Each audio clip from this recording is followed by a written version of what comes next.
Imagine waking up to smoke, the smell of burning wood filling your lungs, and realizing the people who were supposed to protect you were the ones who nailed your windows shut. That night, my own parents tried to burn me alive, and the 911 operator heard every terrifying moment. My name is Amber Wilson, and I'm 29 years old. 3 years ago, my life changed forever when I woke to flames consuming the house I grew up in. In that sheer panic, I uncovered a horrifying truth. Every single window in my bedroom had been nailed shut. It was a desperate 911 call, choked with smoke and fear, that saved my life and exposed exactly what my parents had done. Their picture-perfect family facade didn't just crumble. It shattered when investigators heard my recorded screams. They nailed my windows. I can't get out. They want me to die. This isn't just my story. I hope it helps you feel a little less alone, wherever you are. From the outside, we truly looked like the quintessential American family. My mother, Susan, always immaculate, volunteering at church, hosting the most elaborate neighborhood gatherings. My father, Harold, a respected accountant, coaching Little League, always a friendly way for everyone. Our house in suburban Minnesota was meticulously kept, with a beautiful, award-winning garden. I was their only child, and people constantly told me how lucky I was to have such wonderful parents. But behind that glossy white front door, with its seasonal wreaths and welcoming mat, life operated under a completely different set of rules. The first time I truly felt something was off, I was just 7 years old. I'd invited a friend from school over to play. Before she even arrived, my mother sat me down and recited a strict list. Which rooms we could enter, which toys were acceptable to share, what topics were appropriate for conversation. When my friend innocently asked to see my bedroom, my mother stepped in, a tight smile plastered on her face, explaining that certain areas of the house were private. Even then, a tiny part of me felt a cold knot of confusion. By age 10, I understood that every single aspect of my life was carefully controlled. My wardrobe consisted only of outfits my mother selected. My haircuts happened like clockwork every 6 weeks. My school lunches were packed with the exact same contents every day. Friends had to be vetted thoroughly before they were allowed anywhere near me, and even then, playdates were monitored from a careful distance. "We just want to protect you, Amber," my mother would say, her voice soft, almost a whisper, but her eyes were always unyielding. "The world is full of dangerous people. You are precious to us." I vividly remember the first time I realized my bedroom window was locked. I was 10, and it was a beautiful spring day. All I wanted was to feel the breeze. But the window wouldn't budge. When I asked my father about it, he just ruffled my hair and explained they'd installed special safety locks. "To keep bad people out," he said, "and to keep our curious little girl safe inside." At the time, it made perfect sense. I believed them. I truly believed everything they did was for my protection. Even when things felt strange or restrictive, I convinced myself it was normal. After all, I had nothing else to compare it to. At school, I excelled. My parents demanded perfect grades, and I delivered always. Teachers praised my intelligence and focus, but what they didn't see was the sheer panic that would grip me over anything less than an A, knowing the silent disappointment that would follow me home. I wasn't allowed to participate in extracurricular activities. My mother declared them unnecessary distractions. Sports were too dangerous. Drama club would put me in contact with questionable influences. Band practice would interfere with family dinner time, which was sacred and unalterable. My father rarely contradicted my mother. He'd sometimes give me sympathetic looks when she instituted new rules, but he never, ever intervened. Sometimes, I'd catch him watching me with sad eyes, but if I asked what was wrong, he'd quickly force a smile and say, "Nothing, sweetie. Just thinking about how fast you're growing up." When I was 13, I visited my classmate Sarah's house for a school project. It was the first time my mother had allowed me to go to someone's home without first inspecting it herself. Sarah's parents were both doctors with impeccable reputations, which seemed to satisfy my mother's strict criteria. At Sarah's house, I watched in absolute amazement as she freely opened the refrigerator to grab snacks without asking permission. She played music in her room with the door closed. She casually mentioned she'd be going to soccer practice later, and her mother simply nodded and told her to have fun. On the ride home, I sat silently in the back seat of my mother's car, a new understanding forming in my mind. My family was not like others. The level of control my parents exerted wasn't normal protection. But I pushed the thought away, telling myself they just loved me more, cared more deeply, wanted to ensure nothing bad ever happened to me. That night, I tried to open my bedroom window again, curious about the lock.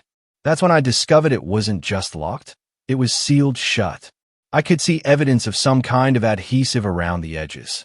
When I pressed my face against the glass and looked down at our perfectly manicured lawn, I felt a strange sensation in my stomach. Not just the trapped feeling I'd grown accustomed to, but something deeper, something like dread. "Mom," I asked at breakfast the next morning, trying to keep my voice casual, "why is my window sealed shut?" She didn't even look up from arranging fruit on my plate in a perfect, geometric pattern. We had a problem with drafts. The heating bill was outrageous last winter. It was June. We hadn't used the heating system in months. But I nodded and ate my geometrically arranged breakfast, pretending to accept the explanation. That was the first time I consciously recognized my mother was lying to me. It wouldn't be the last. As I approached my teenage years, the lies multiplied, as did the restrictions. Each one was presented as a loving gesture of protection. Each one tightened the invisible cage around me. By 15, my desire for independence collided violently with my parents' escalating control. While other teenagers negotiated curfews and dating privileges, I was fighting for the basic right to walk to the mailbox alone. My mother had installed a tracking app on my phone that monitored my location every single minute. If I deviated even slightly from my approved routes between home and school, my phone would immediately ring. "Where are you?" my mother would demand, without even a greeting. "The app shows you 2 blocks from your usual path." The first time it happened, I'd stopped to pet a neighbor's dog. The second time, I'd ducked into a convenience store to escape a sudden rain shower. After the third violation, my father began driving me to and from school every day, eliminating even those small moments of autonomy. At 16, I discovered cameras had been installed throughout our house. Not obvious ones, but small devices hidden in smoke detectors, picture frames, and even my desk lamp. I found the first one accidentally while changing a light bulb. My hands shook as I examined the tiny lens, my mind racing to recall all the private moments that had been observed without my knowledge. When I confronted my parents at dinner that night, my mother's reaction was chilling. "You wouldn't need to be monitored if we could trust you," she said calmly, continuing to cut her chicken into precise, identical pieces. "Your behavior has been concerning lately. Your father and I have discussed having you evaluated." "Evaluated for what?" I asked, my voice rising despite my efforts to stay calm. "For wanting privacy? For being a normal teenager." My father cleared his throat. "Your mother thinks you might be developing some psychological issues, Amber. The secretive behavior, the mood swings. We're worried about you." It was the first time they had openly suggested there was something wrong with me. But it would quickly become their favorite tactic. Any resistance to their control was framed as evidence of mental instability. Any request for normal teenage freedoms was interpreted as a troubling sign. My mother began telling extended family members that I was struggling emotionally. She implied to neighbors that I had behavioral problems. She even scheduled appointments with our family doctor, where she would describe symptoms I never experienced, speaking about me as though I weren't sitting right beside her. "She has these episodes," my mother would say, her voice lowered with practiced concern, "irrational outbursts, paranoid thoughts. We're at our wits' end." I would try to defend myself, to explain that I was perfectly fine, just increasingly frustrated by their restrictions. But my protests only reinforced their narrative that I was troubled and in denial. Around this time, the window security in my bedroom intensified. The simple locks were replaced with elaborate mechanisms that required keys my parents kept. Metal bars were installed, cleverly disguised as decorative elements, but functionally similar to prison cells. The curtains were replaced with heavier versions that blocked all natural light, which my mother claimed would help me sleep better. It was truly suffocating. It was Jessica, my lab partner in chemistry class, who first truly recognized something was wrong. We'd become friends despite my limited social interactions, bonding over our shared love of science. She noticed the dark circles under my eyes, my flinching at loud noises, my reluctance to discuss home life. "Amber, are you okay?" she asked one day after class. "Like, really okay? Because sometimes you act like someone who's afraid all the time." The simple question broke something open inside me. In the empty classroom, with its familiar smell of chemicals and chalk, I told her everything. The control, the surveillance, the accusations of mental instability, the locked windows. Jessica listened without interruption, her eyes widening. "That is not normal," she said finally. "That is not parents being protective. That is abuse." Hearing the words spoken aloud was both terrifying and incredibly validating. Abuse, I'd always thought, happened in homes with shouting and violence, not in perfectly maintained houses with mothers who volunteered at church and fathers who coached Little League. But as Jessica helped me research psychological abuse and controlling behavior, I recognized our family in every description. Jessica tried to help me. She offered to tell her parents, to help me contact authorities. But when my mother discovered our friendship had deepened beyond casual school interaction, she intervened with stunning efficiency. She contacted the school counselor, expressing concerns about Jessica's influence on her vulnerable daughter. She spoke with Jessica's parents, painting me as troubled and unstable. Within weeks, Jessica was no longer my lab partner, and her parents had forbidden her from spending time with me. I was 17 when I made my first escape attempt.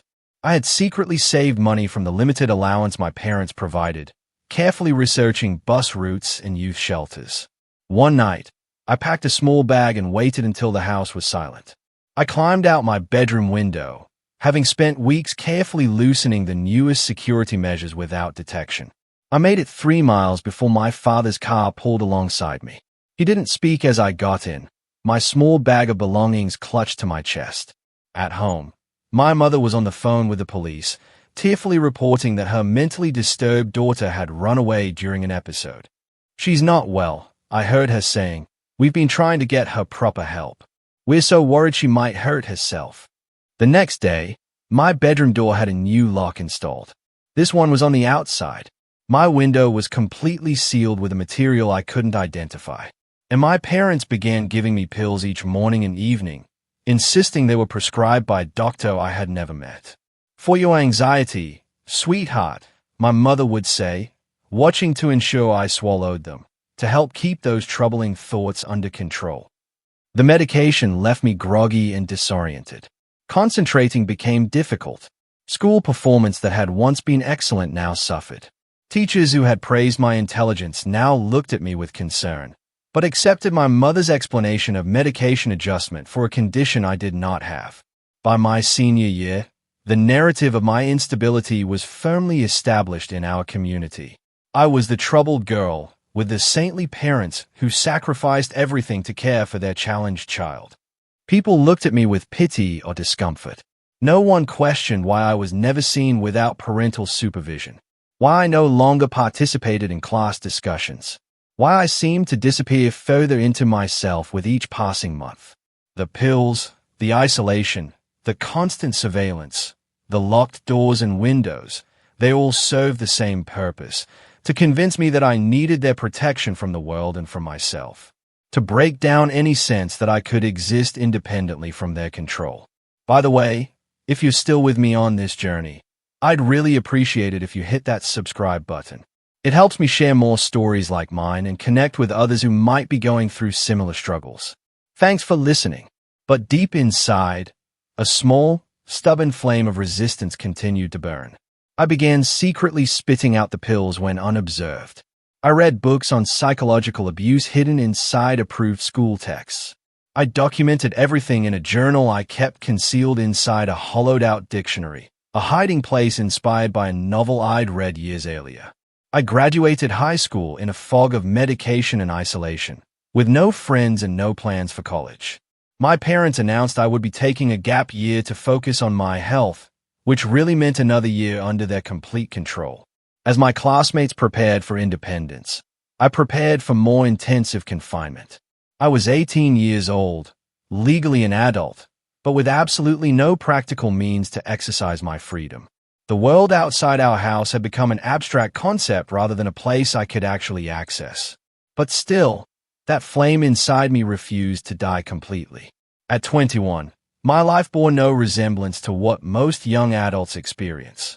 While peers were finishing college, starting careers, or traveling, I existed within the suffocating confines of my parents' control. The only concession to my adulthood was permission to take online classes through a local community college, a program my mother selected and monitored closely.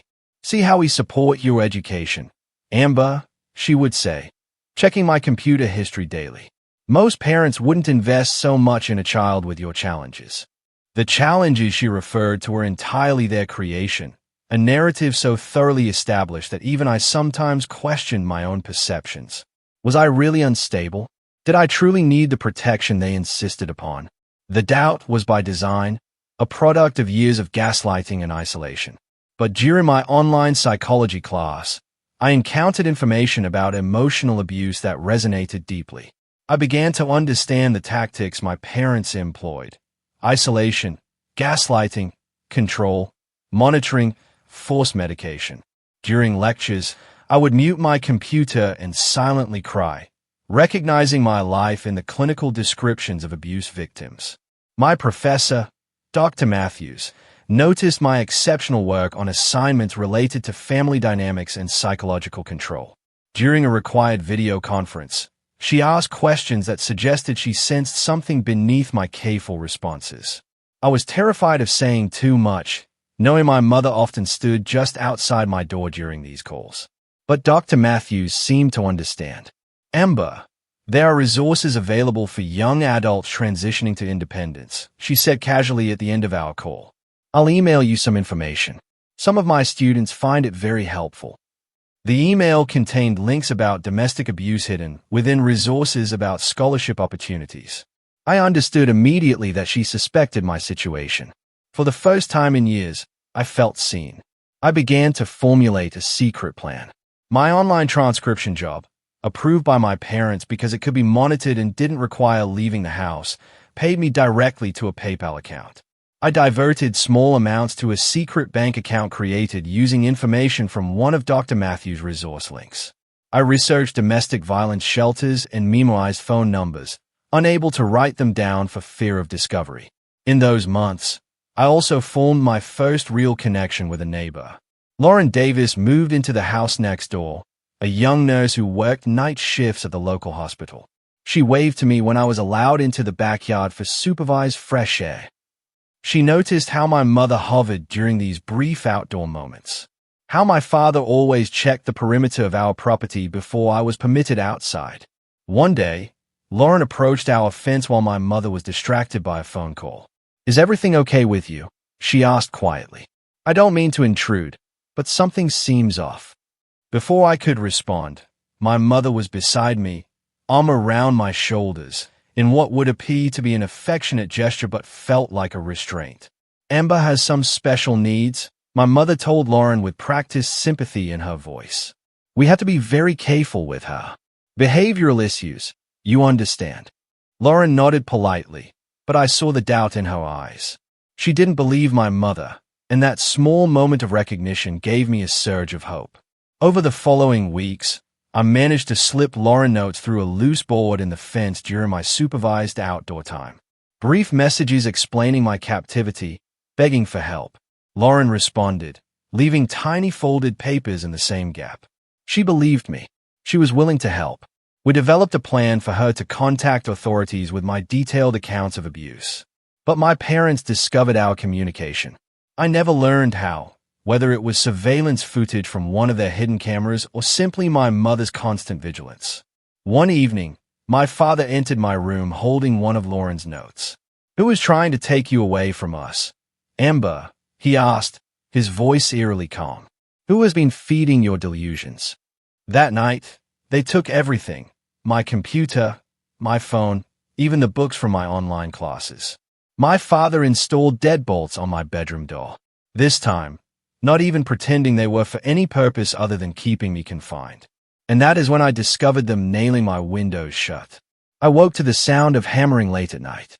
Creeping to my bedroom door, I peered through the crack to see my father methodically driving nails through the window frame in the hallway. When he finished, he applied some kind of sealant around the edges. "Harold, make sure they are secure," my mother whispered. "She's been planning something. I can feel it." "This feels extreme, Susan," my father replied, his voice hesitant for perhaps the first time I could remember. "She is our daughter." "She is sick," my mother hissed. "She would run away and end up dead in a ditch somewhere. Everything we do is to protect her from herself. Do you want her blood on your hands?" The next morning, I confronted them at breakfast, abandoning the compliant persona I had maintained as protective camouflage. "I saw you nailing the windows shut," I said, my voice shaking. "Why are you doing this?" My mother's face showed no surprise, only calm resolution. "To protect you from yourself, Amber. Your recent behavior shows you're having another episode. What happens if there's a fire?" I asked, my heart pounding. "How would I get out?" "We would save you," my father said, not meeting my eyes. "We always take care of you." "You are imprisoning me," I said. My mother's smile was chilling. "We are saving you. Someday you will understand." After that confrontation, conditions deteriorated rapidly. Food was strictly controlled, served in small portions at irregular times. Bathroom visits were supervised, the door required to remain partially open. The medication increased. New pills with stronger effects that left me disoriented and nauseated. I overheard my mother on the phone with someone, discussing residential treatment facilities.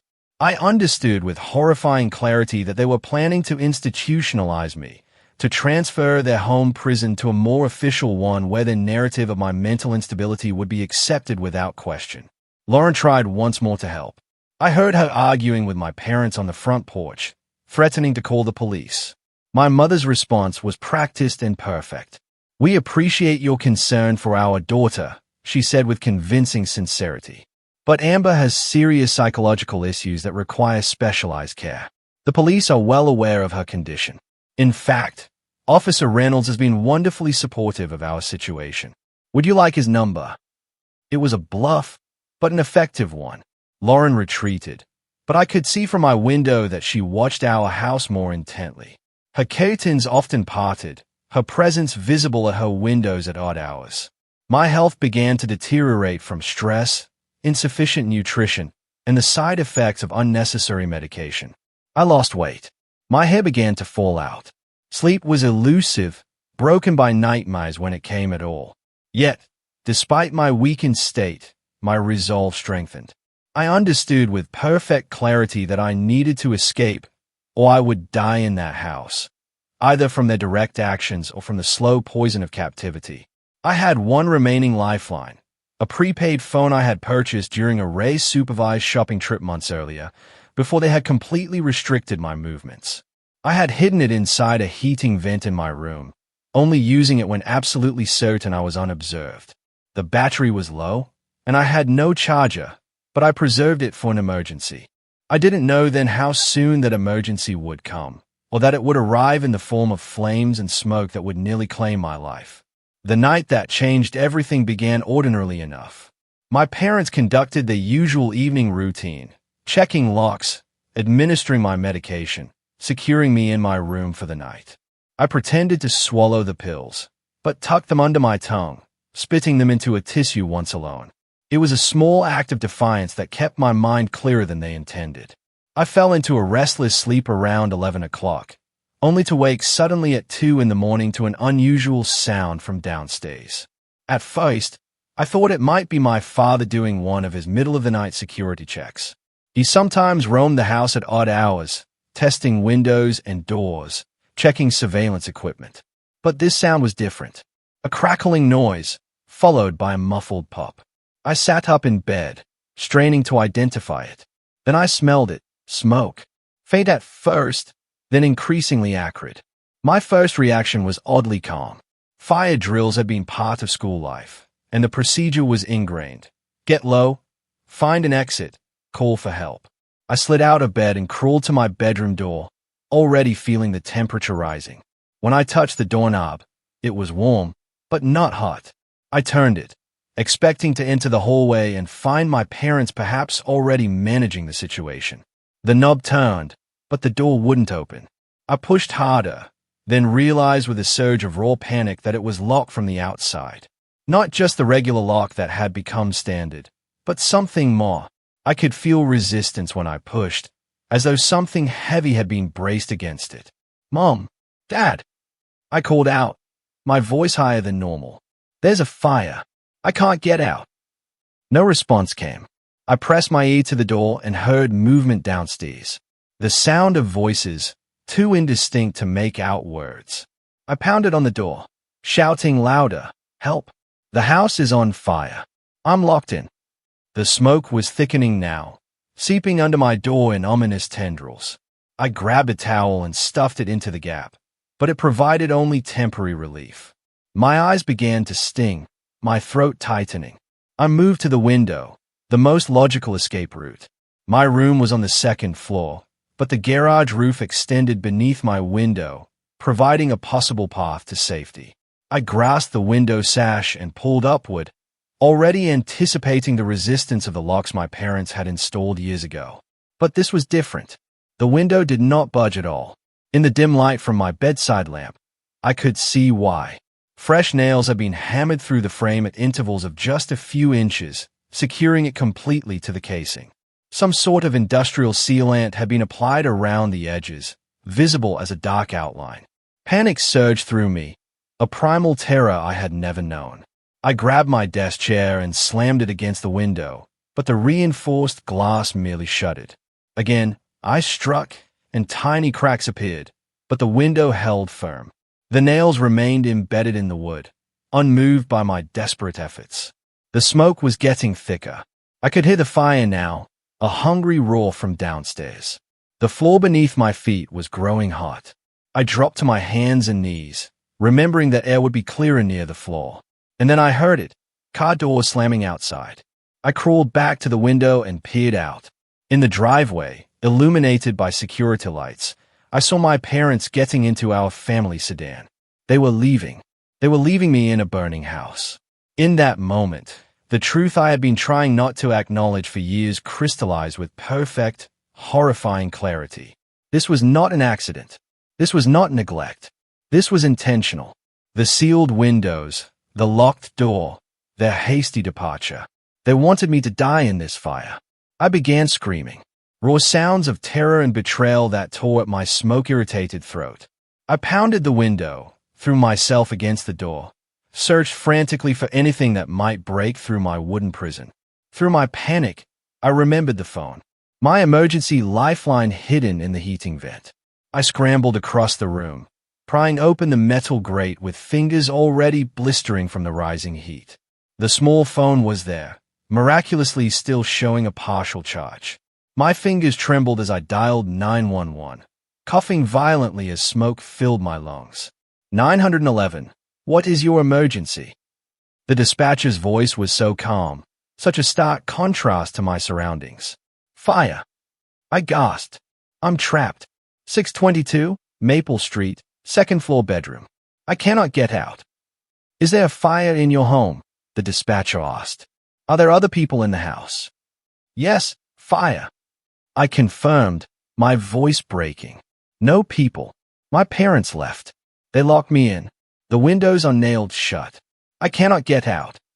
There was a brief pause, as though the dispatcher was processing this unbelievable information. Did you say the windows are nailed shut? Yes. I screamed, abandoning any attempt at composure. They nailed my windows. I cannot get out. They want me to die. I heard sirens in the distance as the dispatcher assured me help was coming. The smoke was so thick now I could barely see across my room. The heat was intense, pressing against my skin like a physical weight. I crawled to the farthest corner from the door, pressing a wet cloth I had grabbed from my bathroom against my mouth and nose. Through the window, I saw emergency lights approaching. I heard someone shouting outside, though the words were indistinct. A new sound caught my attention. Lauren's voice from next door, screaming my name. Amber! Oh my God! Amber! I crawled back to the window, fighting against the thickening smoke, and pounded on the glass. Through watery eyes, I could see Lauren in her yard, pointing frantically toward my window as firefighters arrived. The next few minutes blurred in my oxygen-deprived mind. There was the sound of breaking glass, the rush of fresher air. Figures in protective gear appeared at my window, expressions of shock visible even through their masks as they registered the nails securing my window shut. Strong arms lifted me. Someone was saying something about a ladder. I was being carried, the sensation of movement disorienting after the confinement of my room. The cool night air hit my smoke-ravaged lungs, causing a coughing fit so violent I thought my ribs would crack. I remember fragments of the next hour, oxygen being placed over my face, the burn of N4 being inserted. Lauren's tay-streaked face appearing briefly above me, her hand squeezing mine. I remember trying to speak, to explain, but lacking the strength to form coherent sentences. Most vividly, I remember seeing my parents returning to the scene, their performance beginning immediately. My mother's theatrical wail, my father's stunned expression, both rushing toward the ambulance with perfectly practiced concern. Our daughter, my mother cried to anyone who would listen. Is she all right? We just went for help. The smoke alarms malfunctioned. We tried to save her. Through my oxygen mask, I whispered the truth to the paramedic beside me. They locked me in. They nailed the window shut. They left me to die. His expression shifted, skepticism giving way to something darker as he looked from me to my hysterical parents being held back by police officers. He leaned closer. We found the nails, he said quietly. Fresh hammer marks. We saw the lock on your door. No one is going to hurt you anymore. As consciousness faded, I heard a police officer speaking to my parents, his voice hard and suspicious. We need to ask you some questions about those windows, Mr. and Mrs. Wilson. And about this recording from the 911 call. My mother's voice rose in practiced indignation. Our daughter is mentally disturbed. She has delusions. We would never harm her. But for the first time in my life, no one was believing her performance. The last thing I remember before darkness claimed me was the unfamiliar but beautiful sound of handcuffs clicking around my mother's wrists. I woke up in the hospital 3 days later. My throat was raw from smoke inhalation, my lungs damaged but healing.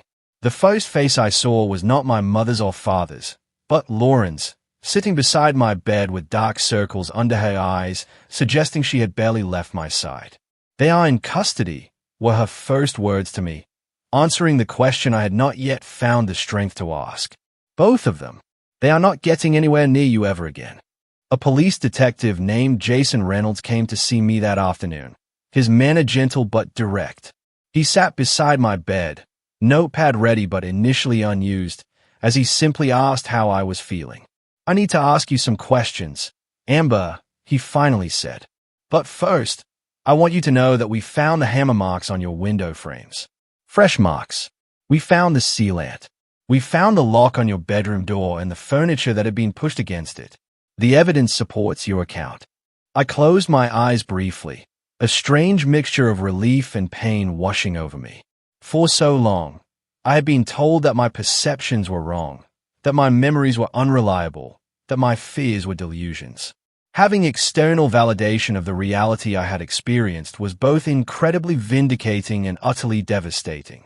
Detective Reynolds was patient as I shared my story, beginning with my aliased memories of control and isolation, working through the escalating restrictions of my teenage years, and finally describing the horrifying realization that my parents had left me to die in a fire they likely started themselves. We cannot prove yet that they set the fire deliberately, he told me. The fire investigator says it started in the kitchen, possibly electrical, but we can prove they knew about it, left without attempting to rescue you, and had taken deliberate steps to prevent your escape. They have been telling people I am mentally ill for years, I said, my voice still raspy from smoke damage. that I have delusions, that I am unstable and need their protection. Will anyone believe me? Detective Reynolds' expression hardened slightly. The 9/11 recording is compelling evidence, Amber. Your voice, your terror, your clear statement that they had nailed your windows shut, all captured in real time during the emergency. It is difficult to dismiss that as delusion. He hesitated before continuing. We executed a search warrant on your parents' home, or what remains of it after the fire.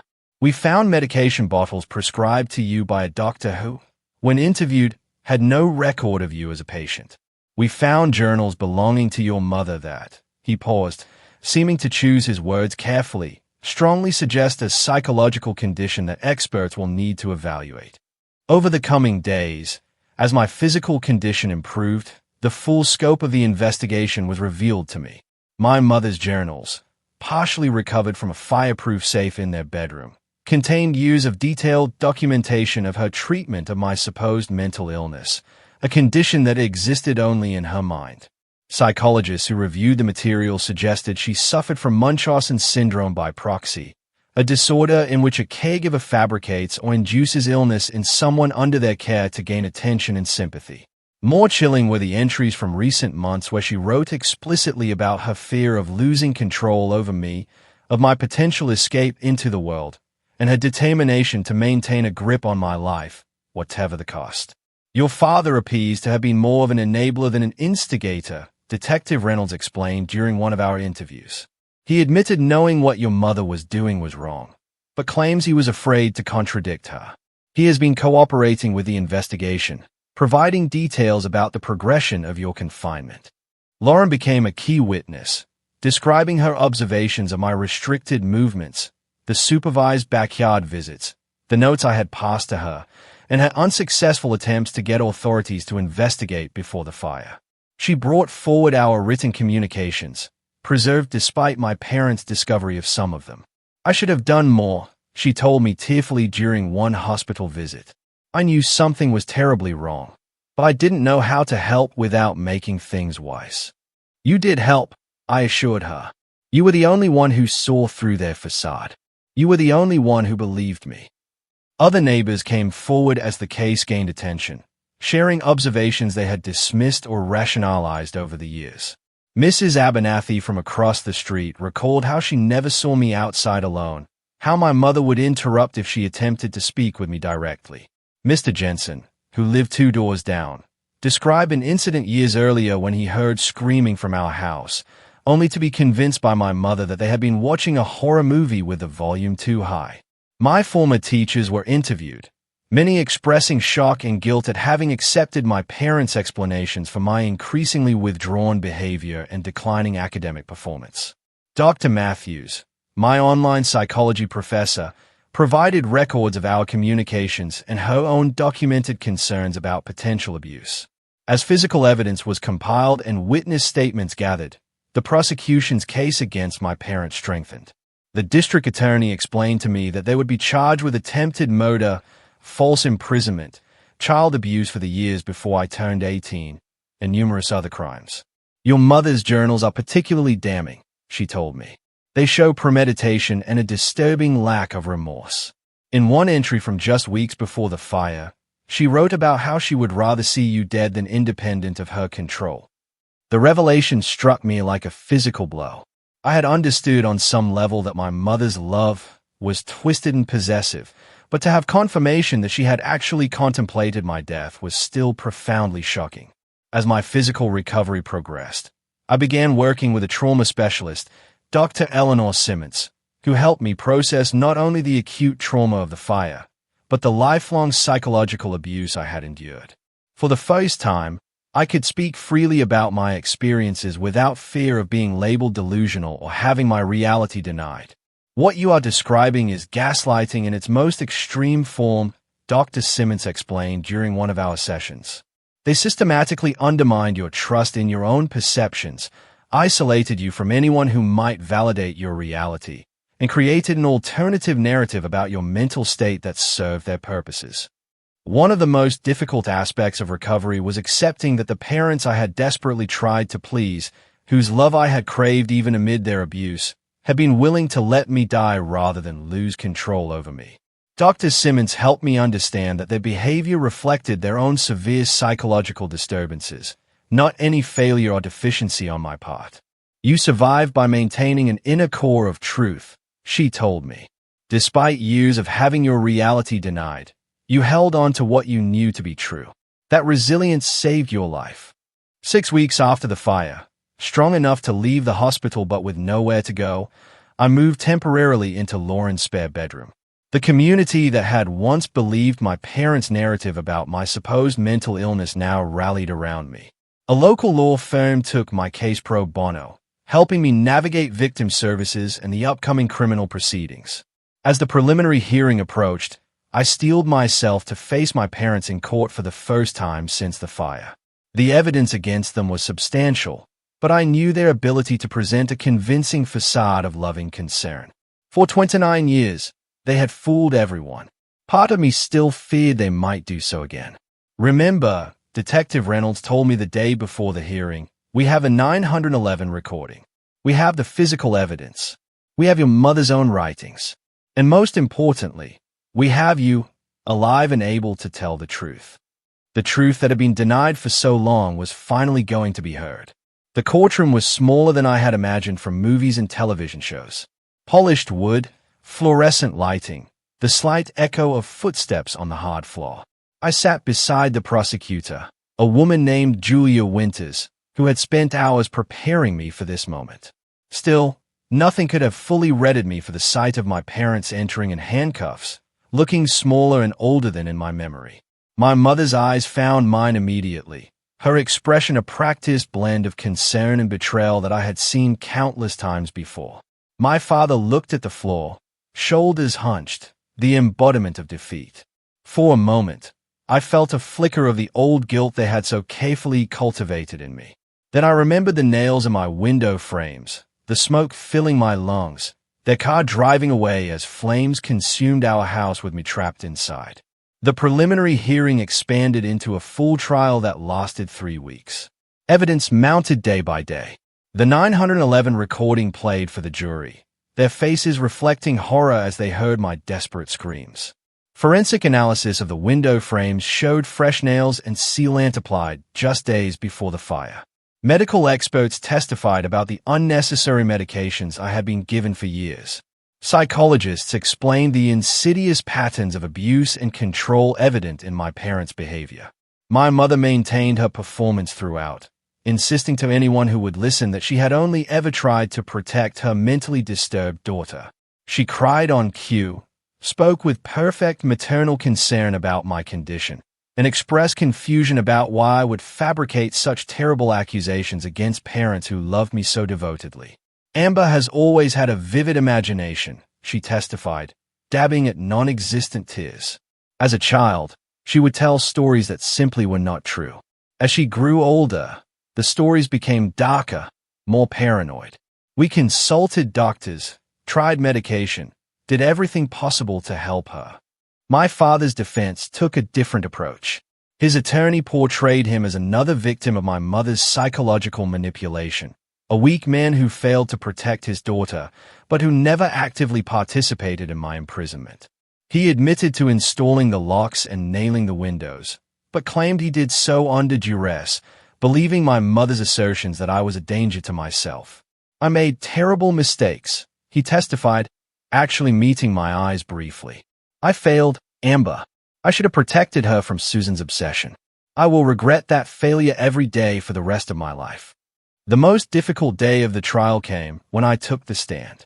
Facing my parents while recounting the years of abuse required every ounce of strength I possessed. My voice shook at times, but I forced myself to look directly at them as I spoke my truth. They told me from childhood that I was mentally unstable, that I needed their protection from myself and from the world. I testified, my voice growing steadier. But I was never ill until they began medicating me with drugs I did not need. I was never in danger until they created the danger. They did not protect me. They imprisoned me. My mother's attorney cross-examined me aggressively, trying to create doubt about my recollections, suggesting that trauma and smoke inhalation had affected my memory of the night of the fire. He implied that my online psychology classes had given me terminology to fabricate a narrative of abuse. Is it possible, he asked with practiced skepticism, that your parents really did try to save you that night, but your oxygen-deprived brain misinterpreted their actions? I looked directly at the jury as I answered. I saw them get into their car and drive away while smoke filled my lungs and flames approached my locked bedroom. My windows were nailed shut. My door was barricaded from the outside. Those are not actions of people trying to save someone. Those are actions of people ensuring someone cannot escape. The turning point came when the prosecution played the full 911 recording for the courtroom. My voice, thin with terror and choked by smoke, echoed through the silent room. They nailed my windows. I cannot get out. They want me to die. The dispatcher's calm questions. My increasingly desperate responses. The sound of my coughing and struggling to breathe, all captured in real time during the fire, had an undeniable impact. I watched jurors wince. I saw one woman cover her mouth in horror. Even my father closed his eyes, unable to maintain his composure as the recording played. In the silence that followed, my mother did something unexpected. She began to laugh, a soft, unsettling sound that gradually increased in volume until the judge had to call for order. When she spoke, her carefully maintained facade had cracked, revealing something cold and alien beneath. She was always going to leave me, my mother said, no longer performing for the jury, but speaking directly to me, just like everyone else. I gave her everything. I protected her from the filth of the world, and she wanted to abandon me for a life of independence. She spat the last word like a curse. No one who really loves you gives you independence, Amber. They keep you close. They keep you safe. They keep you. The courtroom fell silent at this raw confession. My mother seemed to realize her error quickly, attempting to resume her previous demeanor, but it was too late. The jury had glimpsed the truth behind her performance. My father, perhaps sensing the shift in the courtroom, made a decision that surprised everyone. He asked to change his plea to guilty and offered a full confession. He described years of knowing what was happening was wrong, but being too afraid of my mother to intervene. He detailed how they had planned to institutionalize me permanently before I could establish an independent adult life. And he confirmed that on the night of the fire, they had indeed left me to die, driving away with full knowledge that I was trapped inside. Susan said it would be better this way. He testified, his voice barely audible, that Amber would never be happy in the world, that the world would hurt her, that a quick death was preferable to a lifetime of suffering, and I was too much of a coward to stop her. The jury deliberated for less than 6 hours before returning guilty verdicts on all counts for both my parents. My mother received a sentence of 40 years without possibility of parole. My father, given his cooperation and guilty plea, received 25 years with possibility of parole after 15. Before they were led away, the judge allowed me to make a statement. I stood, my legs shaking slightly, and faced the people who had given me life and then tried to take it away. I spent 29 years believing I was broken, I said, my voice stronger than I expected, believing I needed your protection from myself and from the world. Today, I stand before you, whole and free. I am not speaking to offer forgiveness. I am speaking to declare my independence from your control, from your lies, from your twisted version of love. This is the last time I will ever address you, and the first day of a life that belongs entirely to me. As they were led away, my mother called out, one last time, "You will fail without us, Amber. You need us." But her voice held no power over me anymore. The truth had been spoken, heard, and affirmed. Justice, imperfect but real, had been served. Outside the courthouse, surrounded by supporters and media, I felt something unfamiliar spreading through me. It took a moment to recognize it as freedom.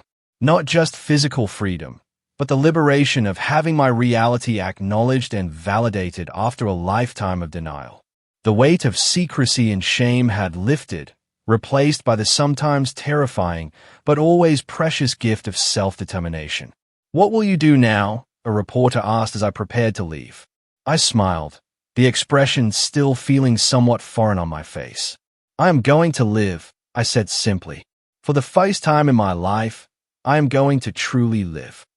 The journey from surviving to thriving did not follow a straight line. There were days when freedom felt overwhelming, when I questioned my ability to navigate a world I had been systematically taught to fear. There were nights when I woke in panic, convinced I was still trapped in that burning room. But with each passing month, those moments became less frequent, less intense. Dr. Simmons continued to work with me, helping me process not only the acute trauma of the fire, but the complex psychological impact of lifelong abuse. Recovery is not about forgetting what happened, she explained during one particularly difficult session. It is about integrating those experiences into your understanding of yourself without allowing them to define your future. Lauren remained a steadfast presence in my life, transitioning from rescuer to roommate to genuine friend. She never pushed me to discuss my experiences, but listened when I needed to talk. She celebrated small victories with me. My first solo trip to the grocery store, my first time driving a car, my decision to finish my degree in psychology. I thought I was brave until I met you, she told me once. You redefined courage for me every day. 6 months after the trial, I moved into my own apartment, a small but sun-filled space that I decorated exactly as I wished. The first night alone was terrifying, but I reminded myself that fear was a normal response to new experiences, not evidence that I was incapable of independence, as my parents had claimed. I placed no locks on my bedroom door. Every window could be opened fully. These were not casual choices, but deliberate reclamation of freedom. Each morning, I opened all the windows for at least a few minutes, regardless of weather, just because I could. The fresh air, even when cold or damp, tasted like liberty. The media attention following the trial brought unexpected connections. Other survivors of family abuse reached out to share their stories in solidarity. Organizations working with domestic violence victims invited me to speak about psychological abuse and coercive control. Gradually, I found purpose in helping others recognize and escape situations similar to what I had experienced. 1 year after the fire, I established a small foundation focusing on helping young adults transitioning out of abusive family situations. We provided practical support, legal resources, and most importantly, community. The isolation that abusers create as their first line of control could be broken through connection with others who understood without explanation. You turned your pain into purpose, Dr. Matthews told me when I invited her to speak at our foundation's first formal event. That is the most powerful form of healing. Not everyone understood my story. Some people still questioned how parents could behave so monstrously, suggesting there must be another explanation. Others implied I should find forgiveness for my own sake, not understanding that for me, freedom from my parents included freedom from any obligation to reconcile with them.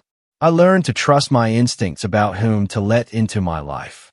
Years of gaslighting had damaged my ability to distinguish between genuine concern and controlling behavior.